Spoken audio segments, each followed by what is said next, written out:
ছাত্রবৃন্দ, আজকে আমরা করব দশম শ্রেণীর প্রথম অধ্যায়ের এক্সারসাইজ 1.1-এর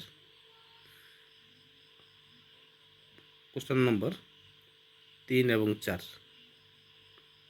3 নম্বর যে কোশ্চেনটা আছে সেটা হলো, একটি কুচকাওয়াজে মানে প্যারেডে 616 জন সদস্যের একটি সৈন্যদল 32 সদস্যের একটি আর্মি প্যান্টের পেছনে অংশগ্রহণ করছিল। দুদল সমসংখ্যক সারিতে মার্চ করবে, তাহলে সবচেয়ে কত বেশি সংখ্যক সারি নিয়ে তারা মার্চ করতে পারবে। সবচেয়ে কত বেশি সংখ্যক সদস্য নিয়ে বা সারি নিয়ে তারা মার্চ করতে পারবে। এই যে অঙ্কটা, এই অঙ্কটা আমরা সহজভাবে করতে পারি। আমরা প্রথমে কি করতে হবে, 616 এবং 32-এর মধ্যে ইউক্লিডের ভাগসহায়ক উপপাদ্য প্রয়োগ করে আমরা সহজভাবে অঙ্কটা করে নিতে পারি। দ্বিতীয় প্রশ্নটা, ইউক্লিডের ভাগসহায়ক উপপাদ্য প্রয়োগ করে দেখাও যে কোনো ধনাত্মক অখণ্ড সংখ্যার বর্গ 3m বা 3m+1 আকার হয়, যেখানে m একটি অখণ্ড সংখ্যা। ইঙ্গিত দেওয়া হয়েছে, ধরো x যে কোনো ধনাত্মক অখণ্ড সংখ্যা, x ধরতে পারি, এও ধরতে পারি, তাহলে আকার 3q বা 3q+1 বা 3q+2 হবে। এখন এগুলোর প্রতিটি বর্গ করে দেখাও যে এদেরকে 3m বা 3m+1 আকারে লেখা যেতে পারে। একদম ইজি। এই 4 নম্বর অঙ্কটা আমার গত ভিডিওতে 2 নম্বর অঙ্কটা আমি যে নিয়মে করেছি সেই একই নিয়মে হবে, একদম সহজ অঙ্ক। তাহলে দেরি না করে, ভিডিও যাতে বেশি বড় না হয় সেদিকে লক্ষ্য রেখে দুটো অঙ্ক আমি সুন্দরভাবে করেছি, তোমরা সহজে বুঝতে পারো। 616 প্রথমে লিখবে, 616 32 থেকে বড়, তাহলে আমরা কী করবো, 616 এবং 32-এর মধ্যে ইউক্লিডের ভাগসহায়ক উপপাদ্য প্রয়োগ করব। দেখা যায় 616কে আমরা যদি 32 দিয়ে ভাগ করি তাহলে ভাগশেষ 8 থাকে। 32 ভাগ করি তাহলে ভাগশেষ কত থাকে, 8। 32 19 বেড়ে যায়, তাহলে ভাগশেষ থাকে 8। যেহেতু ভাগশেষ শূন্য হয়নি, যেহেতু ভাগশেষ 8 নট ইকুয়াল 0, তাই আমরা কী করব, 32 এবং 8-এর মধ্যে আবার ইউক্লিডের ভাগসহায়ক উপপাদ্য প্রয়োগ করব। 32 ইকুয়াল টু 8 কয়বার যায়, 4 বার, 8 4 যা 32, ভাগশেষ 0 প্লাস 0 মানে ভাগশেষ 0। যেহেতু ভাগশেষ 0 হয়ে গেছে, তাহলে 616 এবং 32-এর লসাগু হচ্ছে 8। তাহলে আমরা খুব সহজভাবে লিখতে পারি যে সবচেয়ে 8টি সারি নিয়ে তারা মার্চ করতে পারবে। একদম ইজি। 4 নম্বর যে অঙ্কটা, 4 নম্বর অঙ্কটার ক্ষেত্রে প্রশ্ন তারা ইঙ্গিত দিয়েছিল এক যে কোনো ধনাত্মক সংখ্যা, আমি মনে করেছি লেট এই যে কোনো ধনাত্মক সংখ্যা, যেহেতু এবং বি ইজগুলো 3,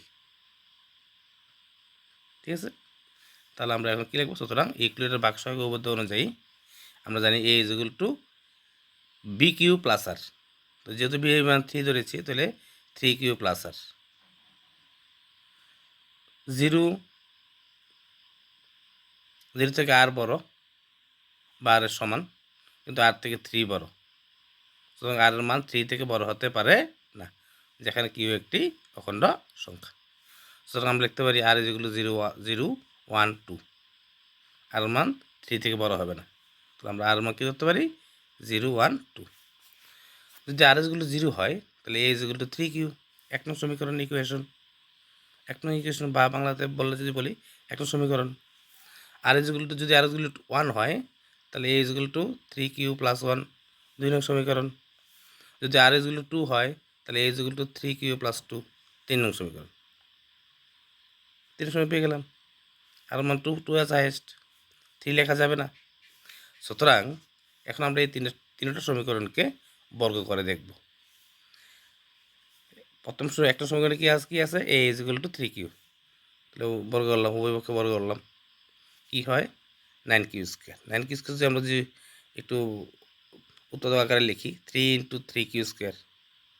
3q স্কোয়ার যদি আমরা m ধরি, তাহলে 3m, যেখানে m is equal two 3q square, তাহলে কি হয়, m 3q স্কোয়ার যদি m হয়, তাহলে 3m হয় প্রথমত।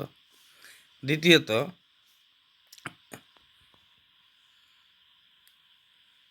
এ is equal to 3q plus 1 2 নম্বর সমীকরণ, এটা দিয়ে করব। ওকে বর্গ করলাম, তাহলে 3q প্লাস 1 হোল স্কোয়ার। এই 3কে যদি এ ধরি, 1কে যদি বি ধরি, তাহলে A plus B whole square. A plus B whole square সূত্র কি সবাই জানি আমরা, A square plus 2ab plus B square. তাহলে কী হয় 9q স্কোয়ার 6q প্লাস 1। এখন আমরা যে দুইটার মধ্যে যদি আমরা 3 কমন নিই, তাহলে কী হয় 3q square plus 2q plus 1 plus 1। এখন এই 3q স্কোয়ার প্লাস 2q যদি আমরা এম ধরি, তাহলে কী হয় 3 ইন্টু এম, মানে 3m প্লাস 1। ঠিক আছে, যেখানে M is equal to 3q square plus 2q, আমরা এম ধরি, কী হয় 3m প্লাস 1। তারপর তৃতীয়ত যেটা আছে, A is equal to 3q plus 2 ছিল 3 নম্বর সমীকরণে, তাহলে আমরা লিখলাম A square is equal to 3q plus 2 whole square. Same 3q A ধরলে 2 যদি বি ধরি, তাহলে A plus B whole square সূত্র, A square plus 2ab plus B square. তাহলে কী হয় 3 3 যা 9q স্কোয়ার, 3 2 যা 6, 6 2 যা 12, q 2 যা 4। তাহলে আমরা কী করবো 4 2 আমরা ভাঙিয়ে নেই, 3 প্লাস 1 মানে 4, 3 যদি কমন নেই, তাহলে 3q square plus 4q plus 1 plus plus plus 1। ঠিক আছে, প্লাস প্লাস 1 1। তাহলে এই যেটা যেটা আনকমন যেটা আছে 3q square plus 4q plus 1 যদি আমরা এম ধরি, তাহলে কী হয় 3m প্লাস 1, যেখানে M is equal to 3q square plus 4q plus 1। সুতরাং আমরা লিখতে পারি যে কোনো ধনাত্মক অখণ্ড সংখ্যার বর্গই হলো 3m প্লাস 3m বা 3m প্লাস 1, যেখানে m একটি অখণ্ড সংখ্যা। ইজি, আশা করি তোমরা বুঝতে পেরেছ। খাতার মধ্যে সুন্দর করে অঙ্কটা তুলে নিয়ে সবাই করবে, একদম সহজ অঙ্ক, একদম সহজ নিয়েও করেছি। ভিডিও বড় হয়ে গেছে, সবাই থ্যাংক ইউ। নেক্সট ভিডিওতে বাকি অঙ্কগুলো আমি সমাধান করব। সবাই আমার চ্যানেলটাকে সাবস্ক্রাইব করবে, শেয়ার করবে। Thank you.